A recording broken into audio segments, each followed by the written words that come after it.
Mm. May dalawang major, wage bills na tinatawag ho tayo. Una yung legislated wage increase ₱200, itataas yung sahod ng ₱200 sa buong Pilipinas yan especially for minimum wage earners.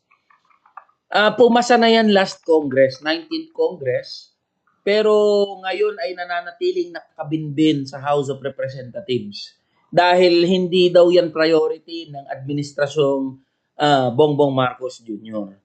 Ikalawa, meron hong panukalang batas, yung provincial rate nga na tinatawag natin, 200 na mga mambabatas na ang pumirma dito sa panukalang batas na to.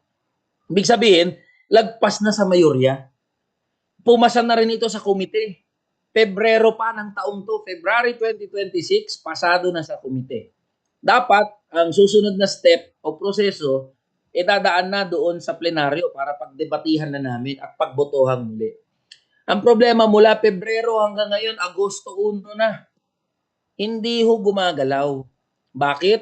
Dahil inaharangan mismo ng Malacanang, ng mga economic managers, at yung anak ni Pangulong Bongbong Marcos, na si Representative Sandro Marcos, Majority Leader. Bakit ho? Kasi siya ang Committee on Rules Chairperson. Nasa kanya yung bola para schedule sa plenaryo na mapagdebatihan at mapagbotohan yung panukalang batas na yan. Ang problema ho natin, nakabinbin eh. Hindi pinapausad. Ako, ang panawagan ko, simple lang eh.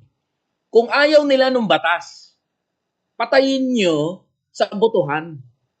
Huwag dun sa nakabinbin lang. Kasi, di ba, hindi patas yung ganung sitwasyon. Hindi siya natalo dahil ayaw ng mayorya, kundi hindi man lang isinalang para pagdebatihan. Kaya kung sino ang dapat nating ituro at sisihin diyan, may majority na ang sumusuporta, including take note po, mismong si Speaker Bogie D sumusuporta dito sa panukalang batas na ito. Mas mataas ba si Majority Leader Sandro Marcos? So yan po ang problema. Kaya sa mga kamanggagawa ho natin sa Legazpi, sa Bicol Region, meron ho tayong panukala. Sana mabubuwag na yung provincial rate. Naharangan lang ng mga kagaya ni Representative Sandro Marcos at ng Malacanang.